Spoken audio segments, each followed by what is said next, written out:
Hello বন্ধুরা, চলে এসেছি নতুন ভিডিও নিয়ে। তো প্রথমেই আমি তোমাদেরকে দেখাচ্ছি আমার আর্ট জানিয়া কিটের ব্যাপারে। তো আমার কিটটা আমার দিদি আমাকে এনে দিয়েছিল, তো এটা আমি খুলে তোমাদেরকে এখনই দেখাচ্ছি।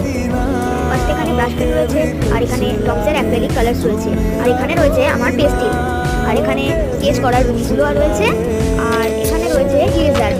আর এগুলো হলো 2024 সালের আমার সবচেয়ে প্রিয় ছবি। তার মধ্যে এটা আমার প্রিয়তম ছবি। এটা কেমন হচ্ছে তোমাদের অবশ্যই কমেন্টে বলুন। আর এটা হলো ইন্ডিপেন্ডেন্স ডে এর একটা ছবি, যেটা আমি অনেকদিন ধরে প্র্যাকটিস করে তবে আঁকতে পেরেছিলাম।